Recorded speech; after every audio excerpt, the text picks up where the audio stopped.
Okay, we're about to go live. Okay. 30 seconds. Thank you. We love the countdown. So It allows me time to become professional. I know so many things go horribly wrong.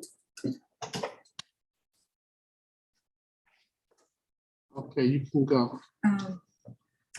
Hi, can everyone hear me? Yep, okay, terrific. All right, so I'd like to call to order the October 28th, 2021 regular board meeting of the Oak Park and River Forest High School Board of Education. It is now 6:33 p.m. We are currently meeting virtually due to the disaster proclamation issued by Governor Pritzker back in June of 2020. In order to determine who is here, I will have Gail please call the roll. Mr. Kosky, Here. Dr. Mohan Raj, Here. And yeah, she's muted. I said here. Can you Mr. hear me? Arkin, Here. Mr. Henry, Here, We can't hear them. Is that the can problem? you hear us? Yeah, that's the problem. Yeah. We're saying Yeah, here. I think they're talking, but we can't hear them. We're talking. I'm going to turn up my speaker just so we can hear this. There it is. Maybe that's an extra. That was an extraordinarily bad Yeah. I just turned it up. A little bit.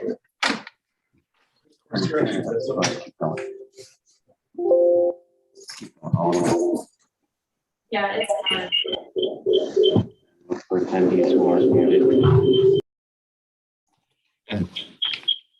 Yeah, but they're muted anyway. that's exactly what I did.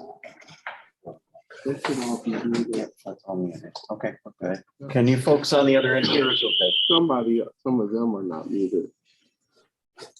We can hear you. Fred's not muted, but we can hear you, but Fred's not muted.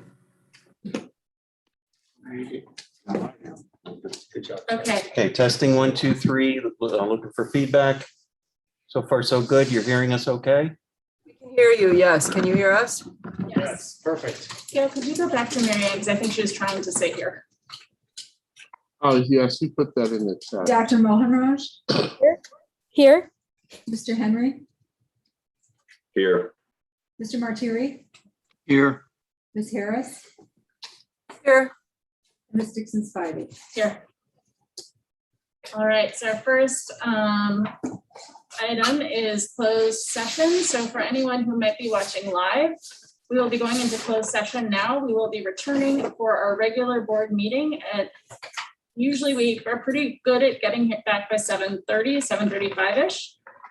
So if you want to come back to this web stream in about an hour, we will be ready for the regular board meeting then. Everyone else, if you could please go to, I gotta do a motion. I move to enter closed session for the purpose of discussing the appointment, employment, compensation, discipline, performance, or dismissal of specific employees of the district or legal counsel for the district and independent contractors and specific volunteers, including hearing testimony on a complaint lodged against an employee or against legal counsel for the district to determine its validity. However, a meeting to consider an increase in compensation to a specific employee of a public body that is subject to the Local Government Wage Increase Transparency Act may not be closed, would be an open session. The purchase of or lease of real property for the use of the district, including meetings held for the purpose of discussing whether a particular parcel should be acquired, and collective negotiating matters between the district and its employees or their representatives, or deliberations concerning salary schedules for one or more classes of employees. Is there a second? Second. Gail, could you call the roll, please? Dr. Mohan Raj, Yes. Mr. Arkin, Yes. Mr. Henry, Yes. Mr. Martiri, Yes. Ms. Harris,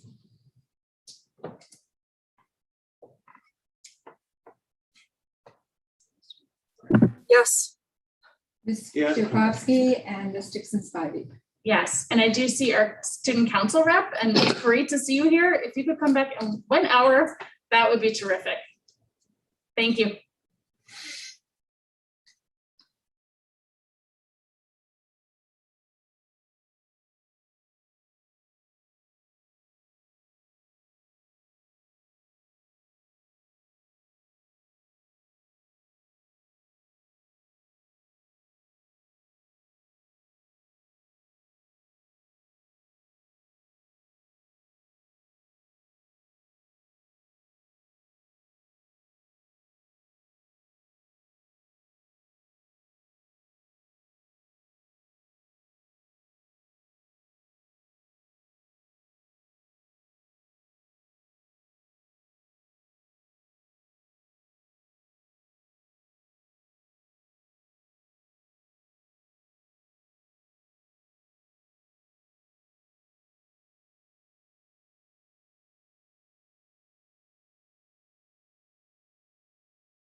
golf courses, and there was like not furniture.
everyone. Thanks for coming.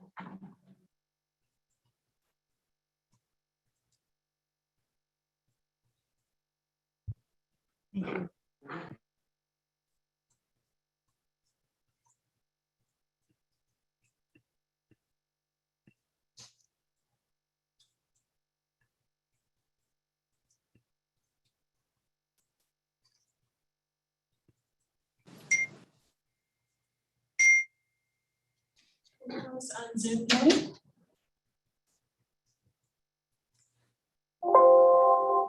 I can't hear Gina. Yeah, I can't hear Gina. She's muted. Can you hear me now? We got you. All right, you can hear us, right, Gina? I'm sorry? You can hear us, okay? Yes. All right, so let's give it a, Ralph, if you are here, if you could please turn on your camera and let us, or otherwise let us know, same with Marianne. Ralph is the only one here. Okay, terrific. All right, so we are back in open session. Our first item are the introductory reports. Okay, first up is our student council liaison, and I believe I see Holly Rickman's name and Grace Cook is here as well, correct? Yes, I think Grace Cook is going to be speaking. Grace Cook is going to be speaking. Okay, Grace, the floor is yours. Take it away. Hi, thank you. Yeah, Holly is out representing OPRF field hockey for state. They actually just won, so they'll be going to states, which is super exciting.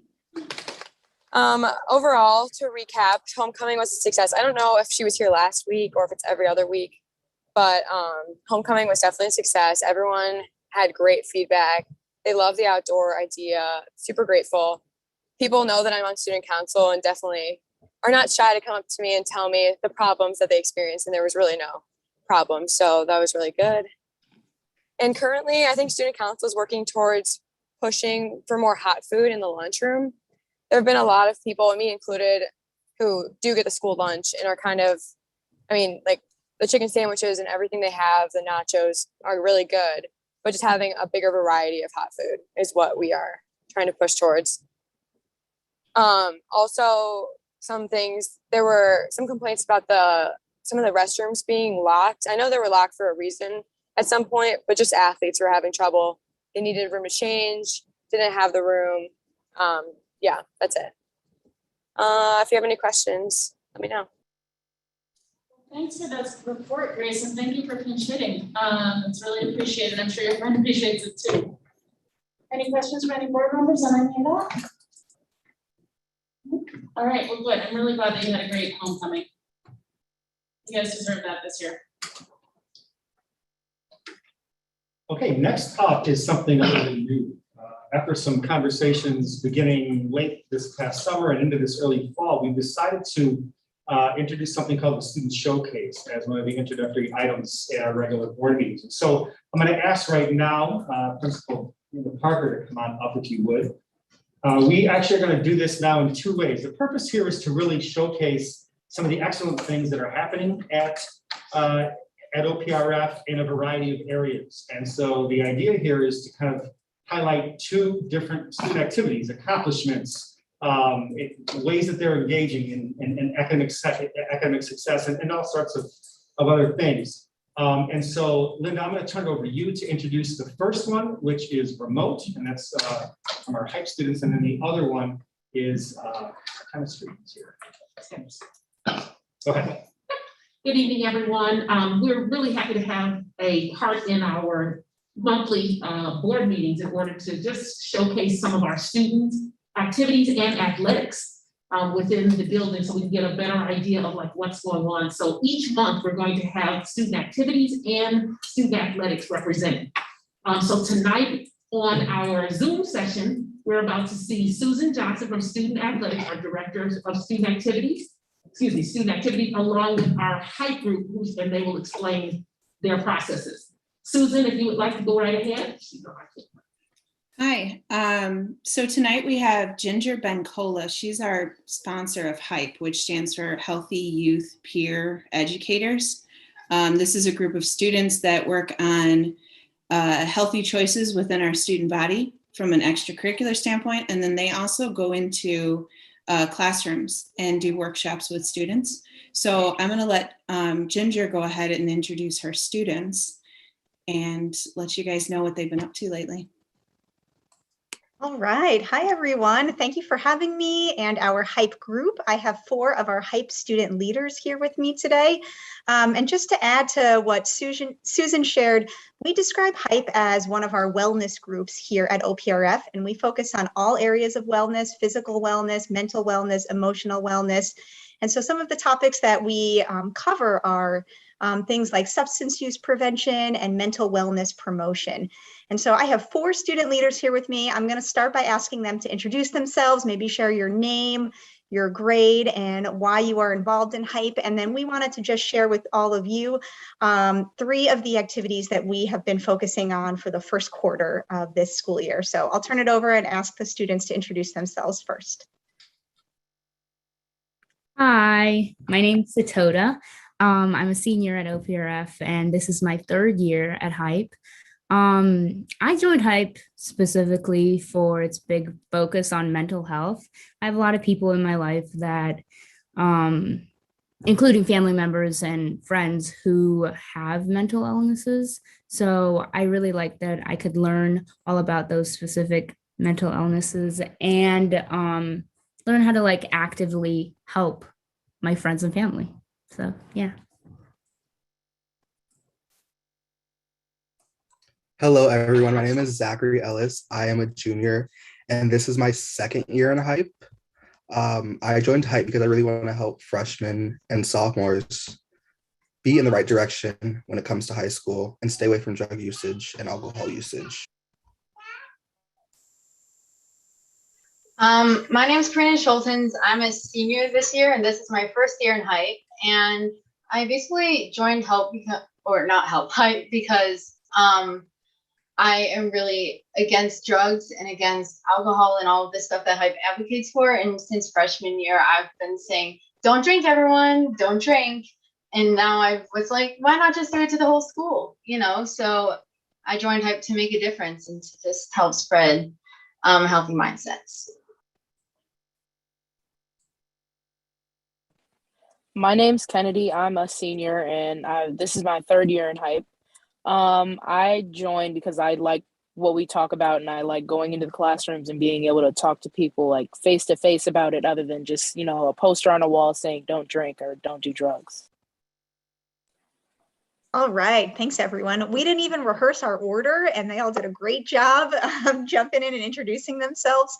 So now we're gonna go ahead and share with you all just 3 highlights from this semester or from the first quarter. We're gonna start by talking about a project we did in September for National Suicide Prevention Month. So I'm gonna again turn it over to the students.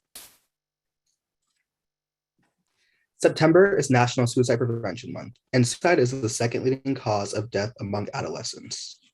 So to raise awareness for National Suicide Prevention Month, HYPE launched the Orange Project by inviting students to write words of encouragement on orange Post-it notes for people who may be having mental health challenges or who may be thinking about suicide. And we basically did this by going around in lunches and asking students to say some nice things if they wanted to. HYPE collected hundreds of inspiring messages on orange Post-it notes and displayed them on large posters at the Student Center and balcony throughout the month of September.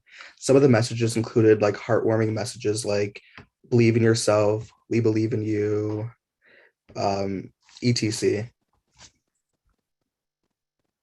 All right, thanks crew. Next, we're gonna talk about an activity that has been taking place this month and actually just wrapped up this week. So yesterday, the last day that students were in school this week, and that is Red Ribbon Week.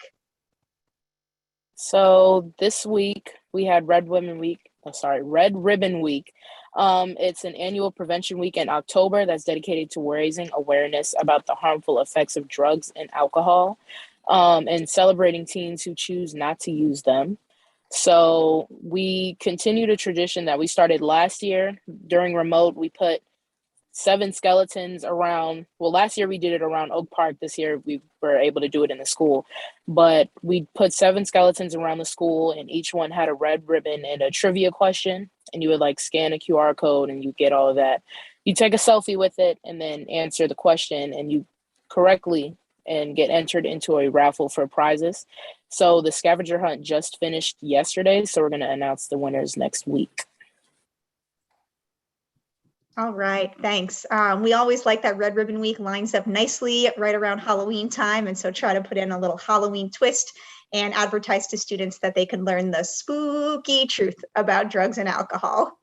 All right, and last but not least, we wanted to share with you, Susan Johnson referenced that a big part of HYPE is actually presenting workshops in classes.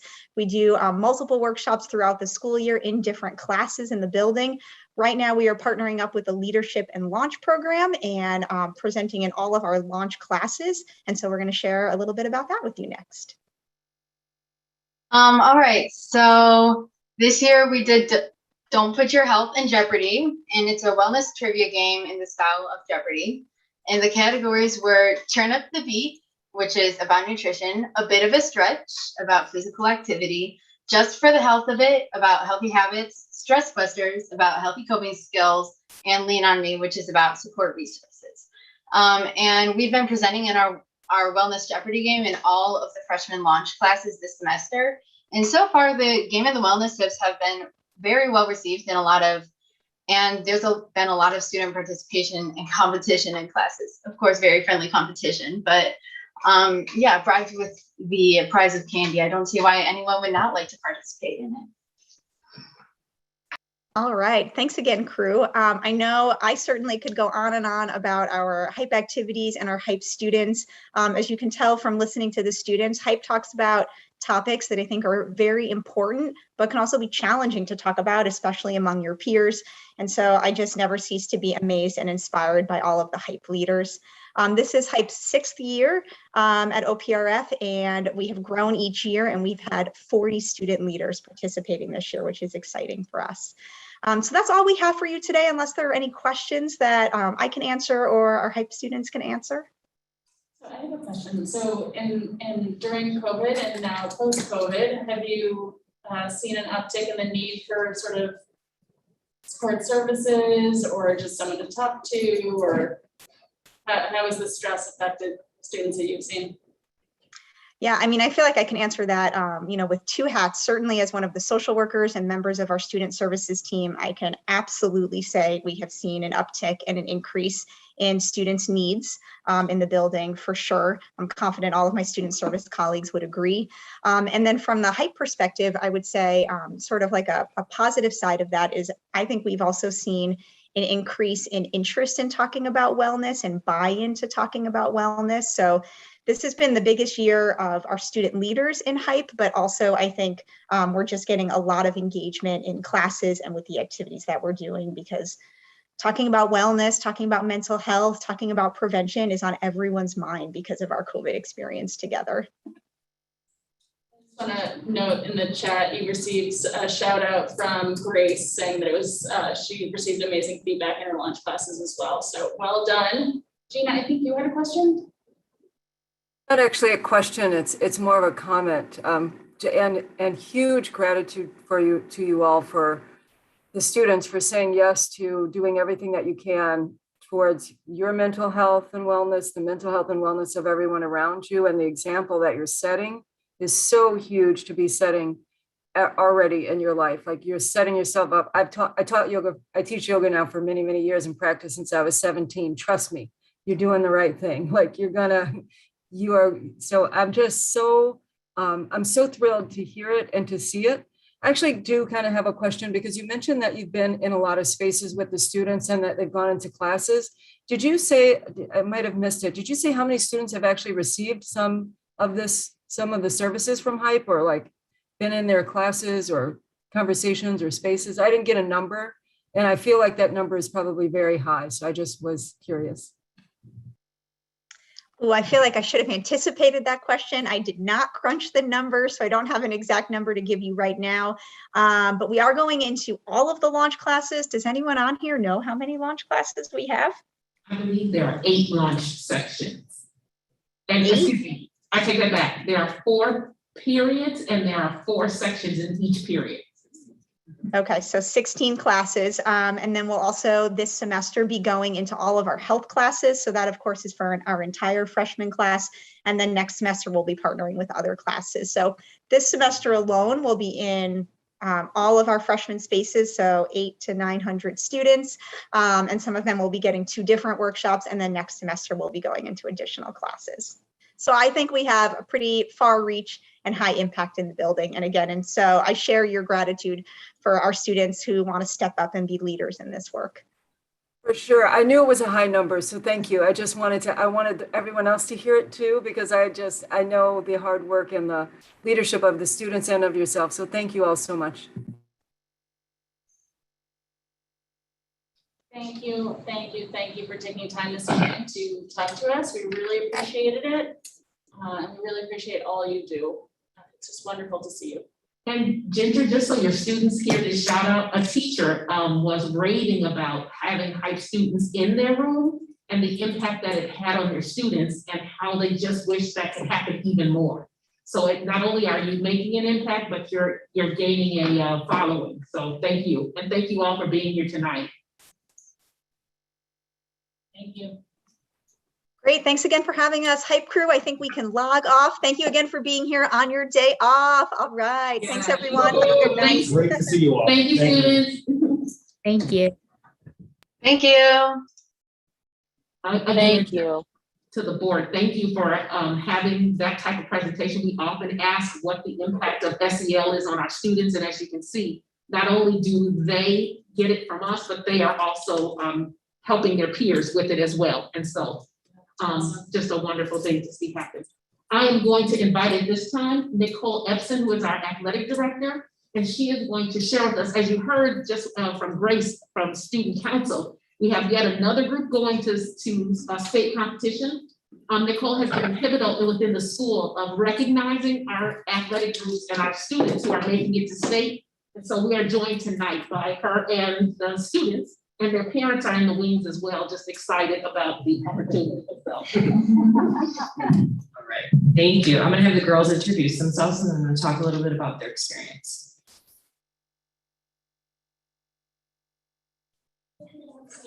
Hi, I'm Bessa Raja. I'm Martha Brennan. So we had a pretty good season this year.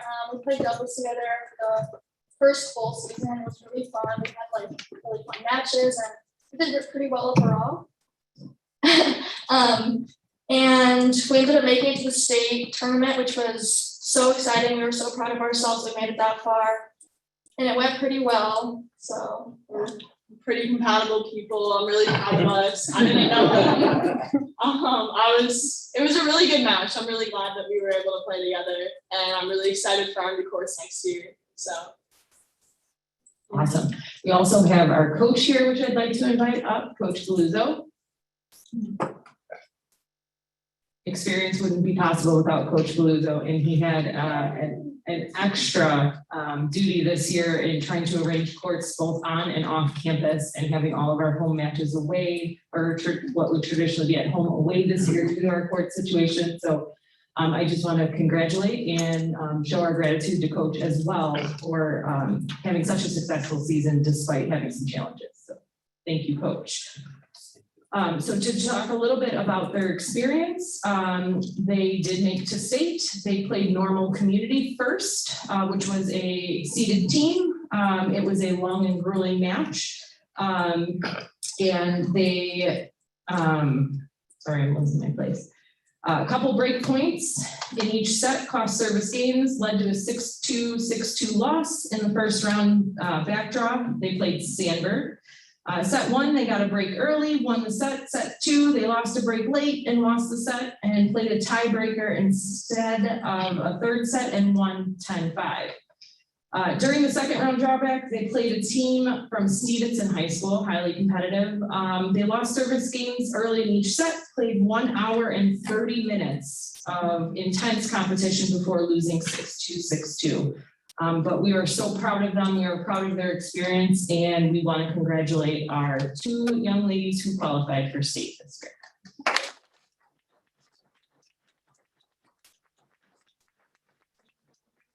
Booster Club, they put a little care pack together to show their support for you as well. So congratulations, thank you, and thanks to the board for your continued support of our athletes. Congratulations, ladies. Thank you. Well done. Congratulations. Congratulations. Thank you. Thank you, that's awesome. That started late, okay. All right, well, sadly, that ends our student showcase. Yeah. Unless we have any others waiting in the wings. So, wait. So you had 6 FOIA requests and you're all resolved. Yeah. Okay, yes, so as now for the superintendent announcements. The Husky Booster Club has announced it is providing more than $20,000 in appropriations to support the 4 A's at OPRFHS: athletics, academics, arts, and activities. Among the items included are beginner and advanced targets for boys lacrosse, portable goals for girls soccer, sewing machines and knives for family and consumer science classes, microphones for show choir, and lab coats for Science Olympiad. Thank you as always to the boosters for their generous support of our students and our programs. OPRF has been accepted, as part of the 2021-2022 Illinois Green Schools Project cohort. We're very proud of this. This is a project-based challenge for K-12 schools to devise and implement creative, no to low cost energy, water, and waste initiatives and sustainable practices. Mentors Josh Zerniak of FGM and Mike Denz, who happen to be 2 of our current architects, will be working with Operations Director Ronald Anderson and Environmental Club students and sponsor Cindy Wong to develop a project for the challenge. And also, congratulations to the following Huskies who received letters of commendation from the National Merit Scholarship Corporation: Sophie Ball, Kellen Bilodeau, Elizabeth Bollinger, Gabriella Cilio, R.C. Davis, Michael Drobo, Brendan France, Samuel Gibbons, Sylvia Gindel, Abigail Hoyt, Emily Say, Cole Honeywell, Leo Hupke, Marielle Jonaski, Audrey Johnston, Griffin Kelly, Alexandra Kochny, Lauren Kochny, Benjamin Laporte, Samuel Layton, Luca Lasuzo, Yahan Malik, Emily McCann, Timothy Melvin, Charlotte Meyer, Wes Morrison, Kaylin Pepler, Samantha Smith, Aiden Tierna Albery, Owen Willoughby, Catherine Wilmoth, Lev Working, Alexander Yu, and Winston Zuki Simon. These honorees are in addition to the 8 National Merit semifinalists and 9 African American and Hispanic scholars acknowledged earlier in the month. Congratulations. Husky boys golfers Nate Bibby and Liam Spillane qualified to compete at the state finals. Out of the 112 golfers, Nate finished in 7th place at state and Liam Spillane finished in 30th. Huge congratulations to those 2 athletes. In girls golf, Ella Humrock, Faith Lee, Elle Tanner, Trinity Mosher, and Emerson Amstutz qualified for sectionals. Congratulations to those Huskies. And as we just heard, our girls tennis doubles team, Basma Raja and Martha Brennan, advanced to state finals. Leo Gonzalez and Jack Brilliman Paul have been selected to the All-State Musical for Theater Arts. They will be performing cabaret 1 week before the same Music Educators Conference in January. And finally, 34 Husky musicians have been selected as all district musicians in the areas of band, orchestra winds, jazz, and choir. They will perform at the district level for a chance to go on to perform at the annual Illinois State Music Educators Conference in January. And I said, finally, but that was not accurate because I do have one more thing to share. Huge congratulations goes out to our English teacher, Erica Eckert, whose short story was published on in Passages North. So congratulations to Erica and to all the Huskies recognized here. Thank you for sharing good news. Absolutely. Love it. All right, our next item up is employee recognition. So, do I need to cue anyone? Employee recognition? Yeah, to like put up anything on the, do the slide. Oh. I can share the certificate, the Yeah, script. if you could. You want to see the script or? No, just the certificate would be great. certificate. Thank you. Okay, so today we're happy to recognize our employee recognition winners for October in 3 categories. We have Teacher of the Month, Employee of the Month, and Volunteer of the Month. First, I would like to congratulate Christopher Baldwin, who's been selected as the Teacher of the Month. Here is what people who submitted the nominations had to say about Chris. Chris Baldwin has been my son's cross-country coach for 4 years. I nominated him because he's a tireless advocate for the kids. He's got heart, soul, passion, healthy competition, caring, and energy. In his cross-country program, Chris emphasizes working hard and building community among students and parents. He created fun social opportunities like Costa Payouts for the kids to socialize and bond before meets, and he advocates to parents to get involved not just in the cross-country program, but also to pair up. He checks in with each student and stresses the importance of reaching one's personal best. Chris mentors the kids on healthy habits, nutrition, sleep, and avoiding drugs and alcohol. If anyone is struggling, he's a safe person to talk to and to refer to any resources that can help. He teaches the kids that personal effort and responsibility are key. During virtual schooling, he held Google Meets twice a week so that the kids could bond and talk. Chris set the foundation for successful high school experience for my son, who would have been overwhelmed and lost in high school. Chris Baldwin is the embodiment of investing in our youth by partnering with the students and parents to support their social, athletic, emotional, and academic needs. He's an everyday hero. So we have a certificate on the screen. Yeah, it's on there, but I can't turn it. Okay, unfortunately, it's standing up. Yeah, it's sideways, sorry. Is Chris here? Is there anything you would like to say? I don't believe he's able to make He it. sent a letter. He sent a letter? Yeah.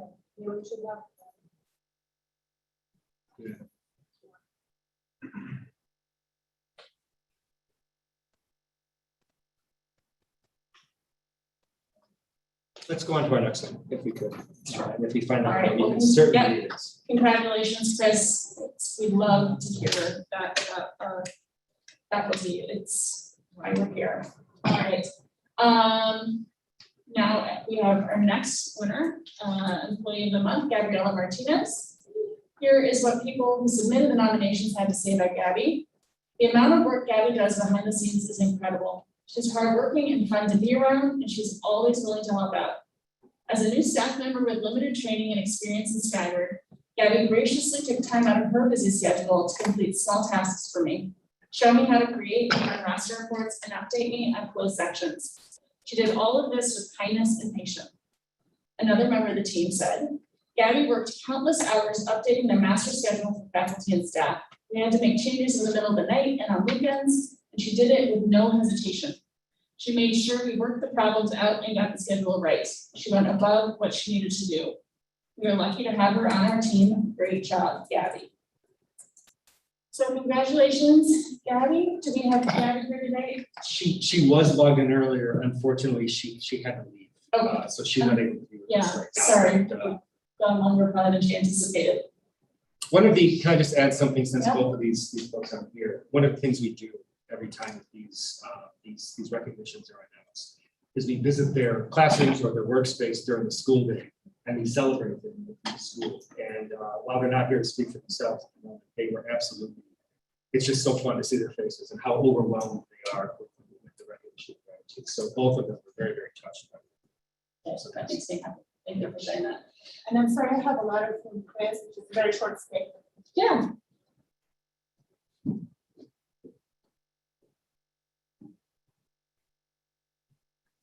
Chris couldn't be here, but he asked to read this on his behalf. I'm honored to have received the Teacher of the Month award. Working with the students, families, and staff of the OPRF community is one of my life's greatest passions and gifts. I'm truly touched by this nomination, the outpouring of kind words, and the recognition. Thank you to those who nominated me and to the selection committee for awarding me this honor.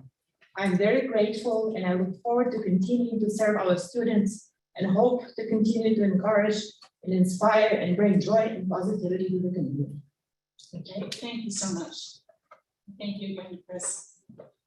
All right, so lastly, I'm going to announce our co-volunteers of the month, and I have had the pleasure of watching these two in action as I am the liaison for the boosters. So the co-volunteers this month are Magda Piper and Sylvia Westmeyer. Here's what people who submitted the nominations had to say about Magda and Sylvia. Magda and Sylvia are co-chairs of merchandise for the Booster Club. When COVID hit, they moved all merchandise from the bookstore and made it available for purchase online. They packed up all items and cleared out a room in Cactus House to store items for sale there. When orders started coming in, they started making door-to-door drop-offs. They're meeting alumni as far away as Lombard to drop off baseball bats in the 7-Eleven parking lot. In total, there were well over 2,000 purchases. All things, as things started opening up and supply chains were disrupted, they discovered that our main supplier went from a 3-week turnaround of production to 4 months. In order to offer Husky fans t-shirts and fan gear, they had to pivot again and work with local suppliers. Without their incredible work and dedication, the boosters would have been financially burdened with $30,000 of in-stock merchandise during this time. They continue to work, showing up to volunteer at sporting events and concerts, making connections with staff along the way. Their dedication to support the students of OPRF is unlike anything that I have witnessed as a booster member. The school should be proud to have this duo as they truly represent those things that are best. And I can also attest that they are really passionate about this and very energetic and have lots of great ideas. Are Magda and Sylvia here? Do they want to say anything? No. Okay. All right. Well, they're fantastic. So thank them, especially as volunteers here in this building, working on behalf of our kids. It's really, really, really touching. So thank you, ladies, for that. All right, then our next item this evening, Neil, is public comment. The first person that we have is Joan Davis. Second, I'll start at 9:10.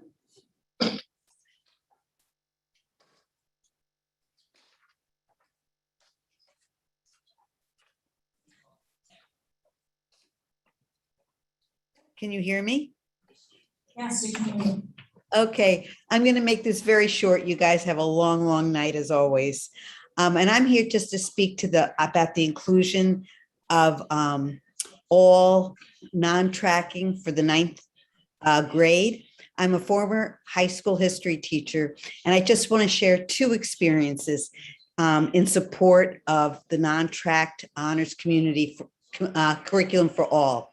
The first is when I taught, most of my career was in the advanced history class. And toward the end of my career, I decided that I wanted to go back to just teaching the regular history classes. I wasn't as interested in the advanced placement curriculum. I think it's important for kids to be able to take it and they get college credit, but I'm not sure it's necessarily the best curriculum. So I said, I'm just going to teach the regular kids. However, I used the same curriculum that I used in my honors seminar. And the students at one point said, Miss Davis, this isn't an honors class. And I said, you guys are doing great. You can do this. And they did. And it was so rewarding to see that when they were offered a curriculum that was really challenging, interesting, they were able to do it. My second experience deals with doing a reading program with ex-offenders. And I'm currently doing that now. And as I started doing the program, what I found in these reading discussions that I help facilitate with ex-offenders is how incredibly smart they are. And it just boggles my mind to realize that they very likely or possibly were in the situation they're in because they didn't have access to the quality education they needed. But their ability to do the work is unquestioned.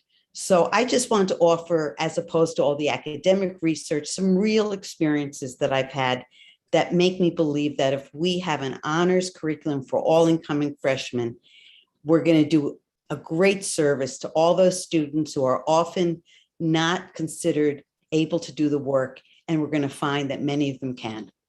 And that's what I want to share with you tonight. If you have any questions, thank you for giving me the opportunity.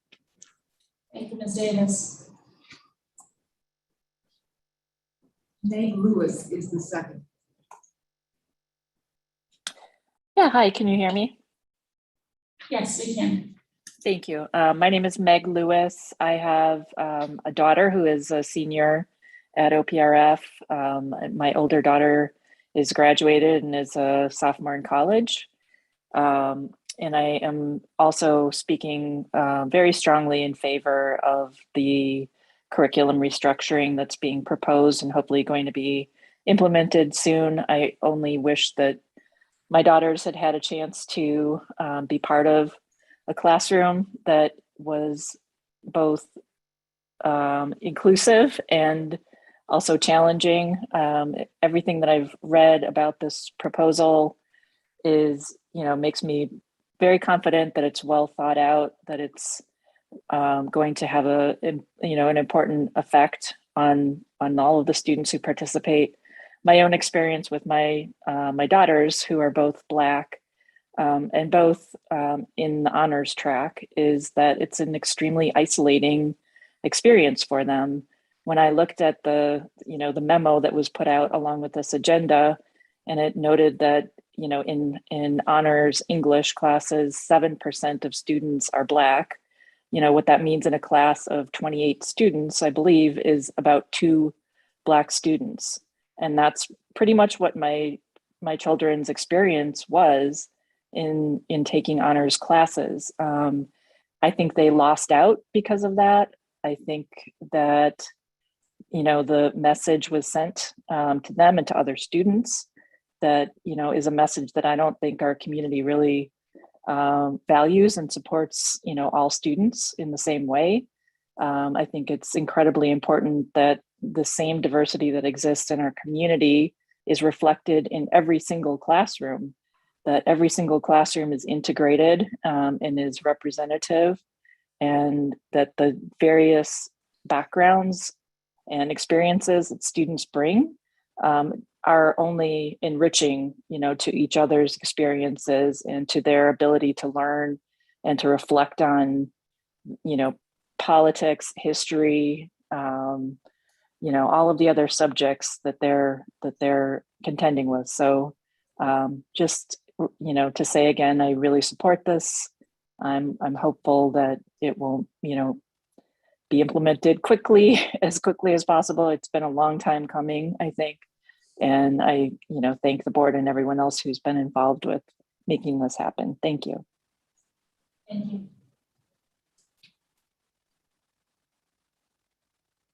Steve James.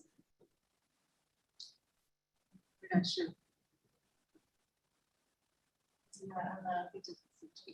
So the next person is Marshall Brown.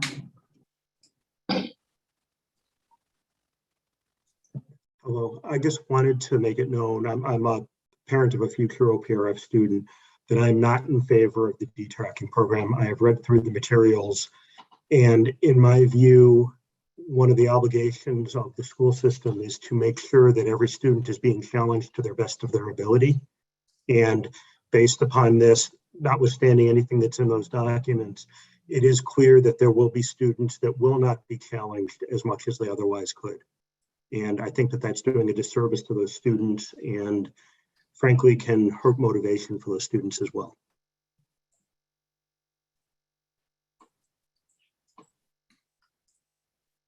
Is that all, Mr. Brown? Thank you for your comments. The next person is Mr. Lozuzo.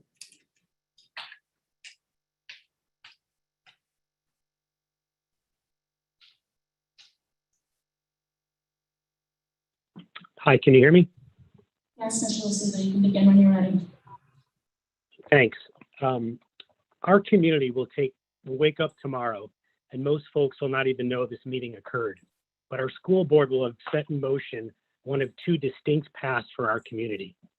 One path will result in OPRF High School continuing as an institution that values diversified parent input, an institution that values curriculum choice, an institution that values the integrity of data and is willing to apply it honestly on behalf of our children, and an institution that values our children as unique human beings. Or our community will wake up to an institution that lost track of its North Star, defined as all of our students, and got swept away in the false hope of identity politics. An institution that was willing to run an experiment with the hopes of socially engineering a particular student outcome. In this unenlightened approach, instead of allowing our kids to reach their full potential, they will be offered a bland curriculum freshman year. The choice to flex up or to flex down in a particular discipline will simply disappear. However, in the sophomore year, the school will replace all the chess pieces, our children, on a different chessboard, and choice returns. In practice, this just delays the ability for our children to grow and to understand their strengths and, yes, their weaknesses. My own OPRF education taught me the following: data discovery first, then discussion, then challenge, and then action. As it pertains to this curriculum discussion, I am afraid OPRF is leaving out the two most important parts: honest discussion and honest challenge. Without these two vital components being present for this discussion, our community will continue to be divided, as many believe there was never any true collaboration. Adding to the complexity of implementing such a wholesale change right now at this time is the unknown COVID impact of remote learning and social isolation. We heard a lot about that today at this meeting. Our students are stumbling, but bravely working through this. My guess is the vote tonight will be 7-0. And while some may claim that as a victory for consensus building, some may call it echo chambering. How could such a complex topic involving 3,400 diverse learners, a diverse community, end up with such a consensus? Unsurprisingly, no minds in our leadership ever wavered. Slogans such as "stay the course" replaced open dialogue and debate. I will be cheering as loud as anyone for OPRF, but I would be remiss if I did not inform our community that this experiment lacks the type of input, rigorous challenge, and fidelity that was needed. If you wake up one day in an organizational leadership position and everyone around the table begins to think the same, act the same, view the same social media sites, you should all be wary. At this moment, that body no longer values diversity of thought, and it will reduce vibrancy, progress, and the quality of life for the folks it claims to represent. To all Husky students, your community has our back. I'm sorry. You're at 3 minutes. Could I please finish? If you're almost finished, yes. I am almost finished, thank you. To all Husky students, your community has your back, no matter what your unique interests are, no matter what your school says, and no matter what the ivory tower of academia claims. Go Huskies. Thank you. Thank you, Mr. Lucido. Mr. John Phelan.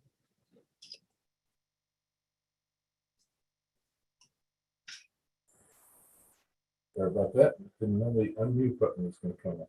Thanks. So thanks for this opportunity. A decade ago, I was elected to the board, and taking office, I prayed for patience, honesty, open-mindedness, and a willingness to listen, especially to those with whom I disagreed. And I reminded myself I was a trusted servant, not a governor or a teacher.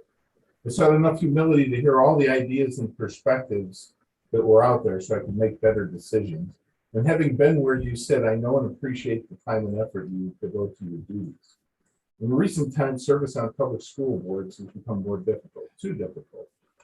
COVID, presidential politics, racial protests have made things far more dramatic than I remember. I maintain, though, the most important quality of a public servant is humility, especially in the space of loud, contemptuous, polarized public opinion. And I think liberalism epitomizes humility. Liberalism is a political and moral philosophy based on liberty, consent of the governed, and equality under the law. And it's characterized by a commitment to truth, reason, and freedom of speech, thought, expression, and debate. Liberalism has allowed this country to achieve progress unprecedented in the history of government on earth. And only by liberal means can we hope to identify the causes of disparities in achievement. And only then can we implement solutions. Unfortunately, it's my opinion that the freshman curriculum restructuring process arises from an illiberal process.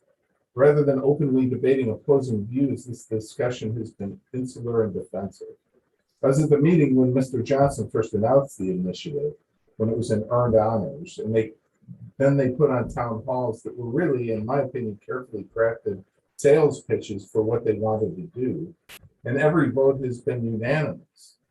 And the meeting this week was similar. Now, don't get me wrong, I'm not attacking Mr. Johnson. I think he's a smart, moral, well-intentioned person, and I admire him greatly, as I do the members of this board. But the vote tonight is not the result of study or analysis, but the implementation of an agenda.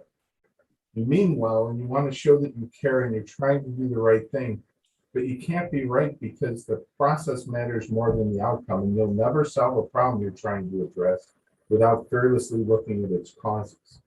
In my opinion, nothing I've seen from this district says tracking is that cause, and evidence proves as much. And the worst part is there's struggling students who need our help. They need our minds and our efforts and our resources and our creativity to make unpopular suggestions and find studies and fund studies and spend resources on programs designed to find and address the root causes of these disparities.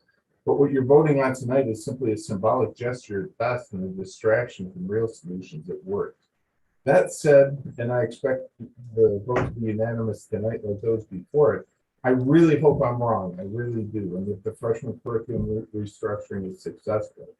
But I don't expect it. And if it works, based on my reading of the literature, it'll be one of the first times something like it has. However, I hope that if my fears do prove true and it causes harm to the very students you're trying to help, you'll honestly assess the outcomes and stop the damage before its failure becomes obvious to everyone. Thank you. Thank you, Mr. Taylor.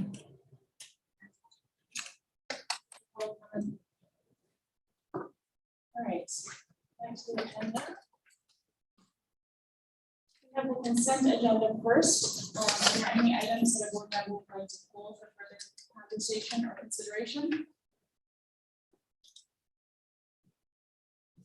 Hearing none. I move to approve the consent agenda items as follows. A, approval of open and closed minutes of September 2023 and October 14, 2021. And a declaration that the audio tapes of the closed session minutes of March 2020 be destroyed. B, policies for first reading. I'm sorry, I just lost my reflex. Which are 2:240 board policy development, 7:220 bus conduct, 7:230 misconduct by students with disabilities, and 6:170 Title I programs. Item C, approval of personnel recommendations, including new hires, transfers, retirements, and resignations. Item D, approval of 2022 medical and dental insurance renewal recommendations. E, the monthly treasurer's report for August 2021. And F, check disbursements and financial resolutions. Is there a second? Second. Gail, please call the roll. Mr. Henry, Yes.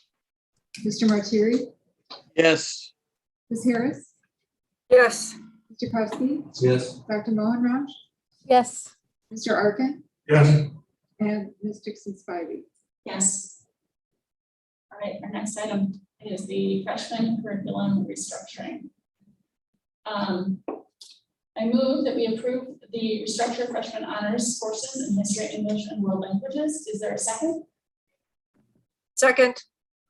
Thank you.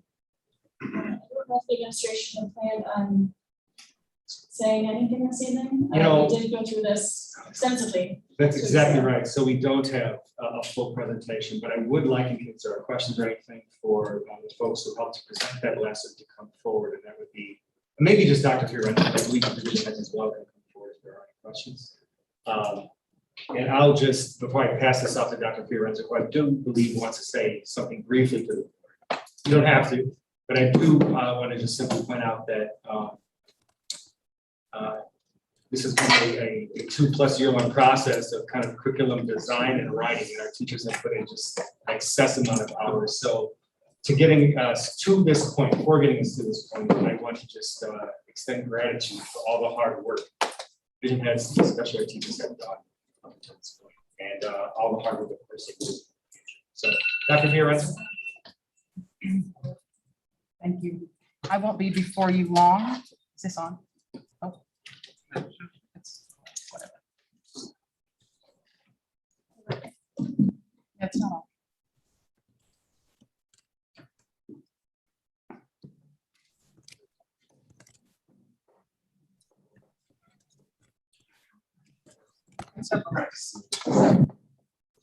So I just need 2 minutes of your time.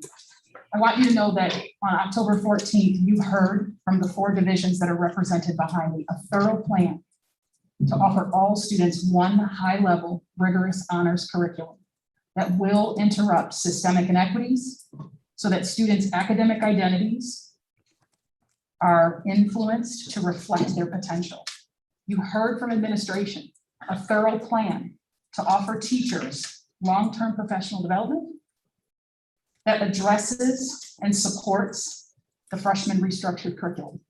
You heard a data strategy plan that ensures monitoring regularly and long-term evaluation of the freshman's restructured curriculum that focuses on continuous improvement. I want to assure you that the restructured freshman curriculum will absolutely support and develop all students' talents and abilities to the highest levels.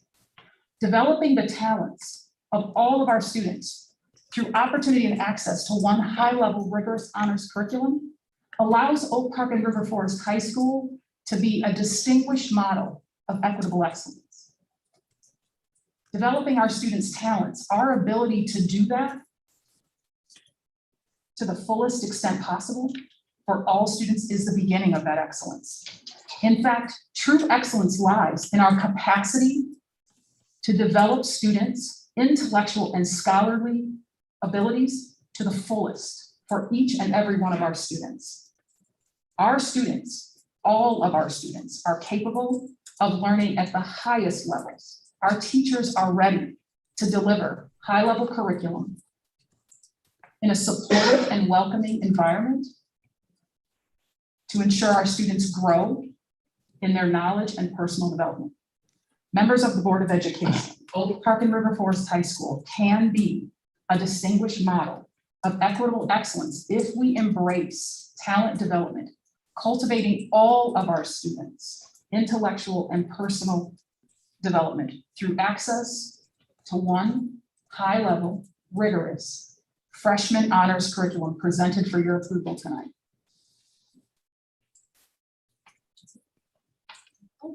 So, or I don't know how you want to do this. I assume that there are things people would like to say about this program or questions that people might have. So I open the floor to whoever's interested in starting. Can I just ask a couple of questions that you've answered a million times, but I want to ask them quickly in a row so you get to answer them in a row? Can I do that? Yes, please. Question number 1. Will going to this new approach reduce the rigor available to the top scoring students on evaluation tests? Will they have a less rigorous academic environment? Absolutely not. They will not. Second, when you look at the data about the test scores of the students that have traditionally been tracked in honors, do those test scores indicate that it is in fact a homogeneous group of students, or is it a heterogeneous group with a very broad range of outcomes? It is not homogeneous. It is in fact heterogeneous, meaning that there are a range of abilities in our current honors courses. When you look at the level below honors, do you see a similar range in abilities? We do.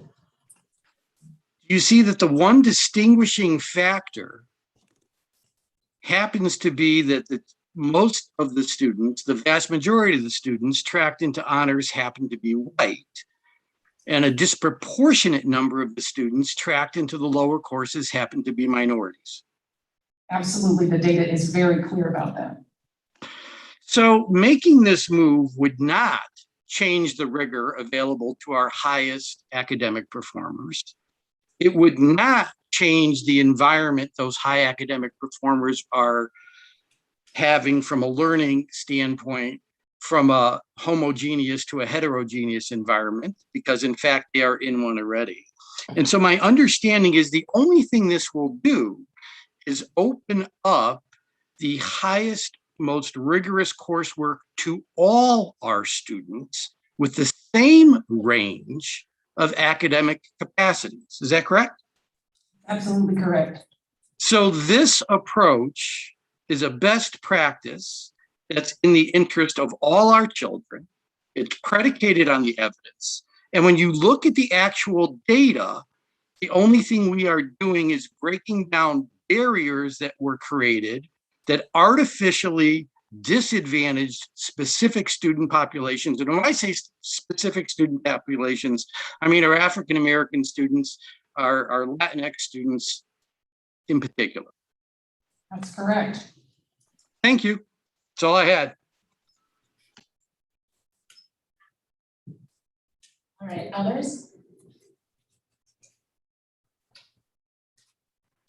Yes, I actually did want to just make a quick statement. I made a statement last week or 2 weeks ago regarding my daughter's experience as well as mine being an IV tract and being isolated. But I want to kind of make another statement to acknowledge the various juniors that have spoken out. And it's a great dialogue and it's great viewpoints.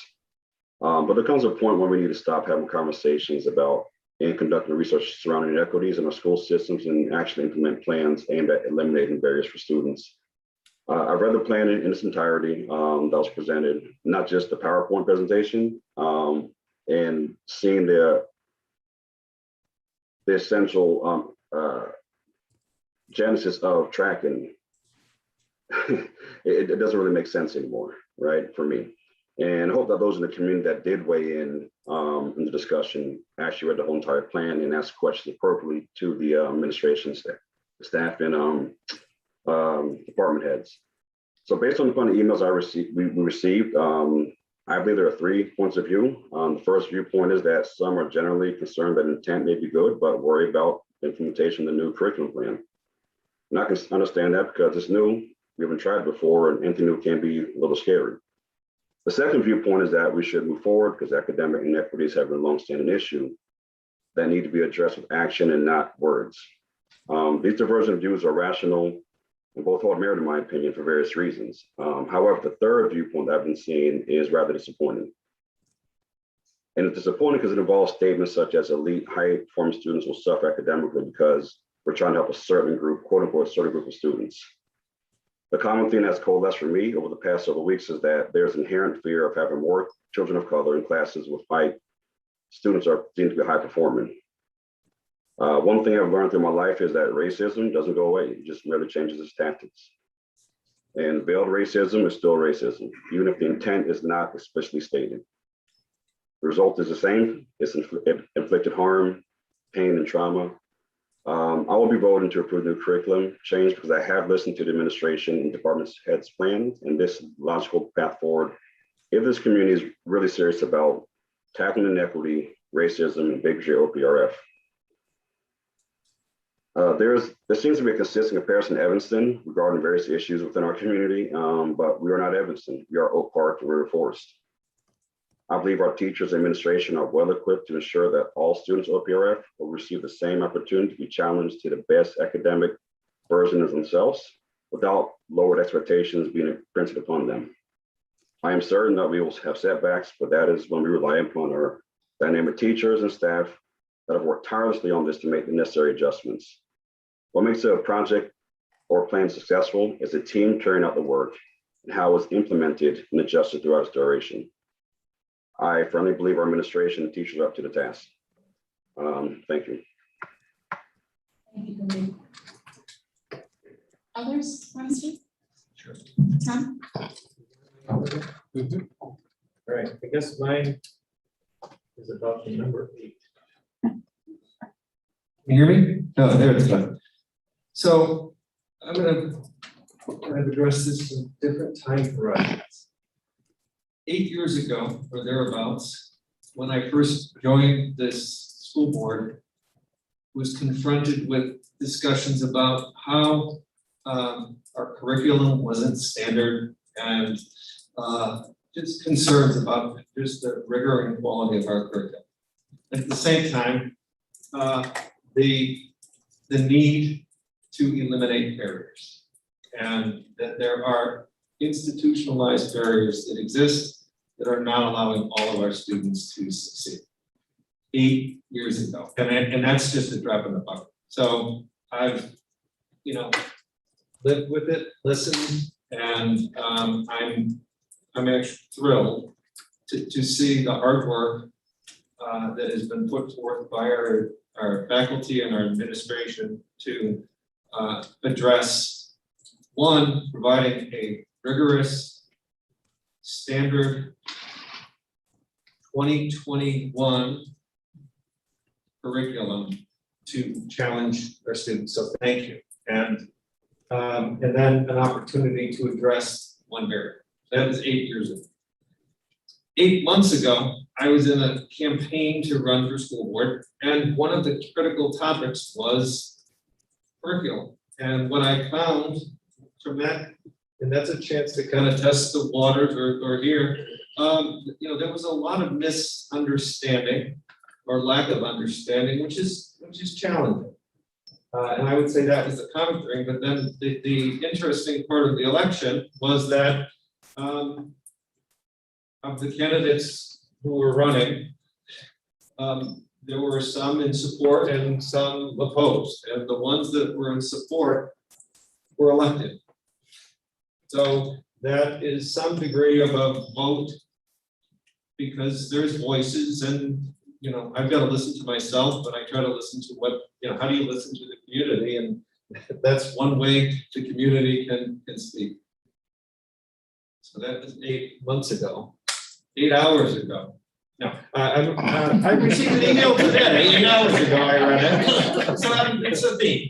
And it talked about this, and it was interesting because there's been a lot of great insight, and people interpret things different ways. So that an email that I read said, one, that there's this wide distribution of students, and it was kind of along Ralph's line. And what I took from that is, today, our classes have a range of student skills and abilities, and our teachers are being challenged to differentiate, and this will challenge them. Actually, it will kind of put them in, it'll challenge them equally as well, but I saw that as a positive, that they're dealing with the challenge today, and I'm confident that they can deal with it tomorrow.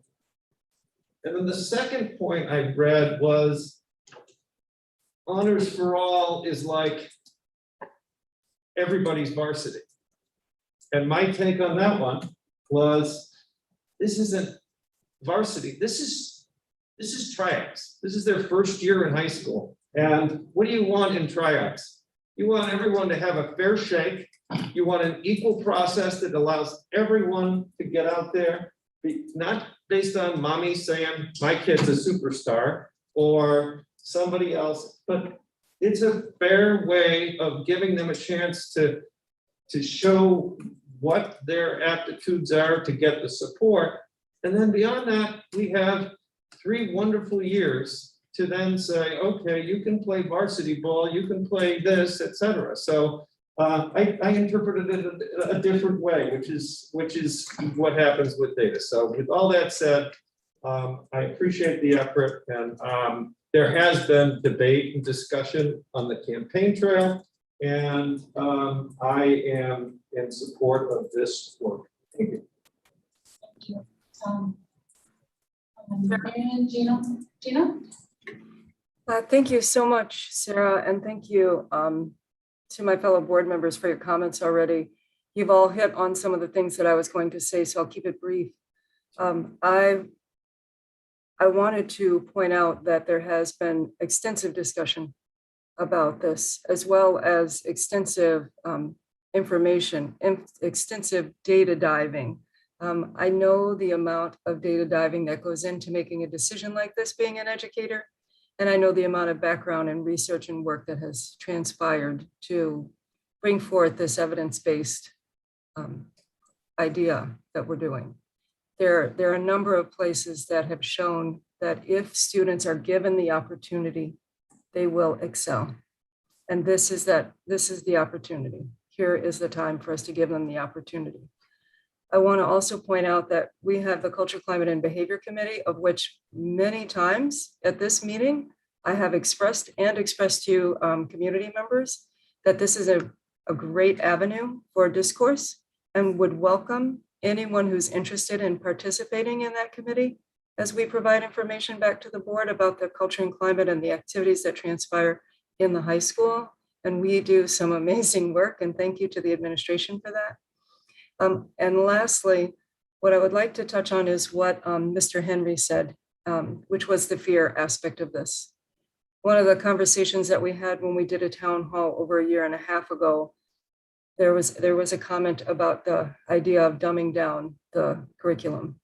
And in that statement that was made, I expressed it explicitly then, and I will say it explicitly now. There is an inherent idea that because we are making it available to everyone, that it has to be dumbed down. And that idea comes from an idea of supremacy. It can only come from one place. Those ideas of supremacy are ideas that as a community, as Tom just said, as Mr. Kopsky just said, we have said that the election was very clear. And also as a community, Oak Park itself has made strides to ensure that we are becoming as equitable as we can be. Our high school needs to reflect that, and our students deserve every single opportunity. And when any major change comes that has to do with racial equity, there is always fear and pushback, and that is to be expected. At some point in our lifetime, I hope that's not the case. But what has been demonstrated by our administration in the high school and the educators that have spent countless hours doing the work to build and create this so that every single student is successful as they can be, because everyone's coming in at the level that they're coming in at. And our educators are going to do an amazing job because they already are. Through pandemics, through whatever gets thrown at them, they do an amazing job. So I just know that whatever resistance is coming up is expected. But at this point, we have to move forward on behalf of ensuring that all of our students have what they need. And so I just wanted to say thank you very much to the administration, to the educators for their long hours and attention to detail that was placed in the report and the information that was provided to us and shared repeatedly. Thank you. Thank you, Jen. Marianne or Tom, or I'm sorry, Fred. I'm happy to speak. So I'd like to speak as a parent and an educator. Many of us spent our entire schooling in a tracked system, myself included. But educational pedagogy, it's a set of evolving structures. We have to always be ready to look to better models so that all of our students are supported in achieving to their highest and best capacity. You know, my father's teachers beat the students because they thought it made for better learning. And I'm glad we've learned better and moved on from that. I'm currently a professor at UIC. I've been teaching at the college level for 15 years. Institutions like Northwestern, Mills College, Roosevelt, Salt Lake Community College, and others. I have a freshman daughter at OPRF and a 6th grade son at Brooks who will be attending OPRF in a few years. Both of them are currently on the honors track, and I regret that due to the timing, my daughter is not going to reap the benefits of the Honors for All freshman curriculum. For my son, I'm actually quite sure that learning in a more diverse classroom will enrich his academic experience. It's going to prepare him well for college, which will also include diverse classrooms wherever he ends up. In my view, detracking is a win for all of our students, and it's going to result in increased depth and breadth of learning across the school. But I want to speak to the equity piece and say, even if I believe that my own kids might not do quite as well academically in a detract curriculum, I would still vote in favor of detracking because this is a clear moral choice. I'm not willing to have my children succeed if it means they have to step on Black kids to do so, which is really the situation right now. I believe that Oak Park and River Forest parents overwhelmingly agree on that point, which is a large part of why I so appreciate the opportunity to live and learn in this community. As a teacher, I'll say that differentiation is never easy in the classroom. I have to individuate for each of my students every single day that I teach. And I'm looking forward to working with this board in the coming years to ensure that OPRF teachers have the supports they need to effectively differentiate in their classrooms. And that differentiation is work that they already do every day. I think we can help them do it even better with supports and a detract honors for all curriculum. Thank you. Thank you, Marianne. Okay. Yes. So I'm engaged in equity work since joining this board back in April 2015, and I've supported virtually all the initiatives and changes over the years that focus on equity. I personally have no specific political ideology, but I do know that for decades, the achievement gap has existed and it's been quantified. And there have been many well-meaning initiatives that have been tried and have been implemented and have failed to create overall permanent positive results because it's the system that's flawed. Therefore, the system must change. I remember a few years ago, my friend Steve Schuler said it in a town hall, that a rising tide must raise all boats. The systemic change that we're implementing must benefit all students. I look at the proposed change with guarded optimism. This truly is a program, number one, of our own design, built by our professional administrators and staff to be executed by our frontline staff. Built by our professional, this program breaks down systemic barriers that our college prep students have faced for decades and provides them with the same access and opportunity to honors in AP that other students have benefited from. Data is great, right? However, I believe, for this initiative to be successful, it lies at the feet of our people.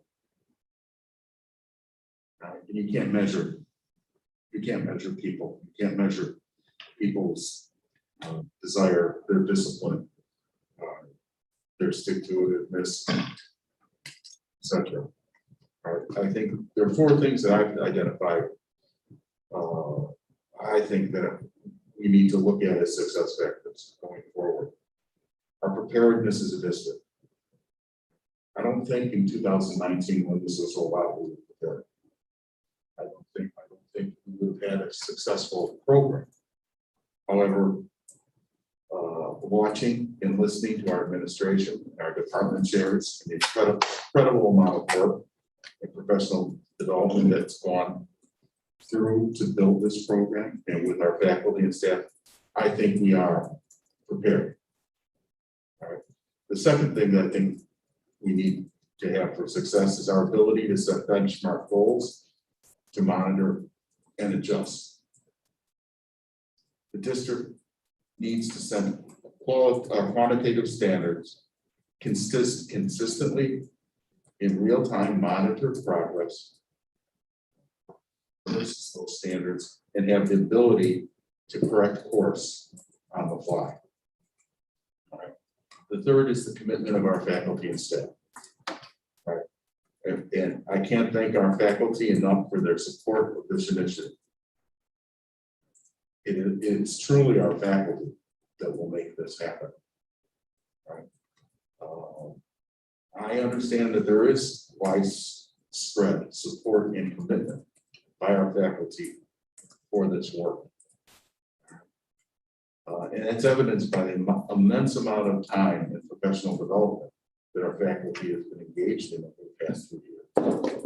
Right, the fourth is we need buy-in from and support from our faculty, or I'm sorry, of our families of our students. The success of this program lies in people, and it must be a partnership between teachers and families. We know there's no definitive program that's 100% effective in reducing the gap. This is hard, risky work, and hopefully will be fulfilling. All right, success will not be linear. It may be not be driven by metrics. All right, but if our board, our administration, our faculty, and community make the commitment and remain disciplined, right, to move forward, right, we can realize great gains. Right. Again, I'd like to thank the faculty, the department chairs. Your presentations were unbelievable, just fantastic. All right, and our staff. And you know, it's my desire that we break down these barriers. All right, we give access to all students. All right, so that they have the opportunity to grow. All right, so next page. So honors should be for the highest performing students. You would think that only the highest performing students would be in an honors course, but at OPRF that is not the case. It's clear from our data that we've been allowing students who are not performing at an honors level to attend honors classes, and I have no problem with that. I believe students should be working at their highest level, and sometimes they do need to be pushed to do that.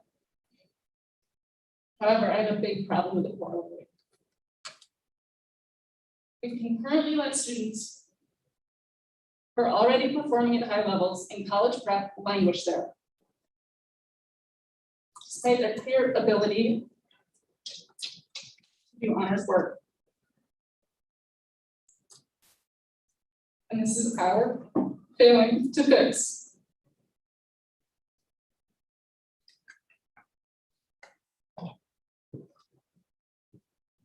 To those critics of the proposed plan who argue that it is up to the students to self-advocate to be in honors, I have to ask,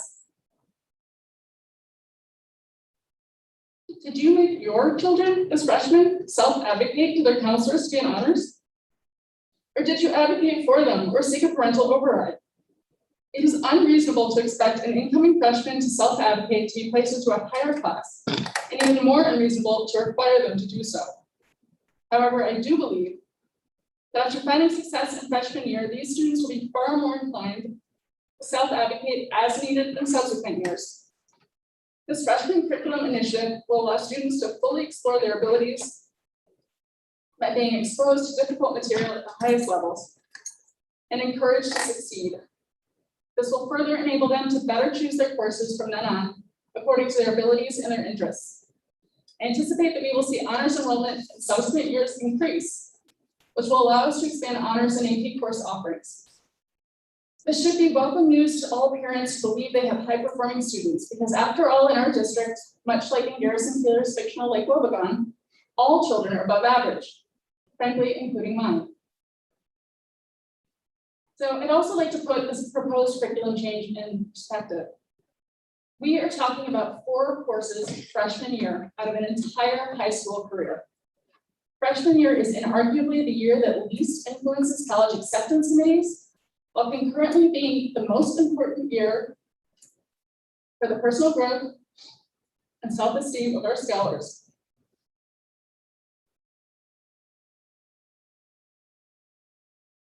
And it sets the tone and the pace for all the years that follow. Many initiatives fail due to lack of stakeholder buy-in and poor implementation. I'm confident that we have the buy-in of faculty and the administration, and I've seen them put in an incredible amount of work, which is what leads me to feel very confident in that assessment. So I feel the biggest danger lies in implementation. So this is an admonishment for the administration. If you need more resources, you must ask us, whether it is additional data scientists to help analyze longitudinal student performance, more instructional coaches, or more teachers to further reduce class sizes. I implore you to bring those requests to the board. Give us the information we need to determine how to allocate resources to best support our students.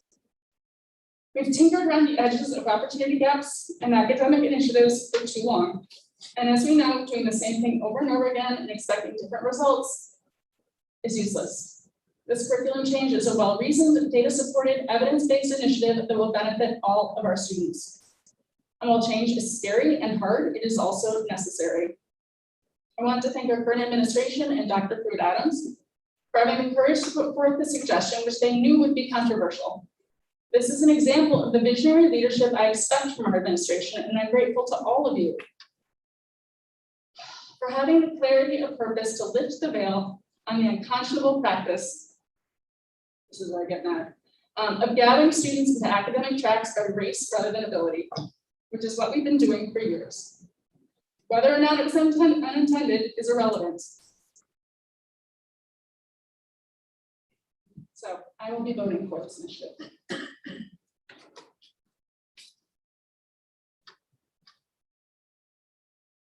Yeah, please call the roll. Yes. Mr. Martieri, Yes. Ms. Harris, Yes. Mr. Kovsey, Yes. Dr. Mohanraj, Yes. Mr. Arkin, Yes. Mr. Henry, Yes. and Ms. Dixon Spivey. Yes.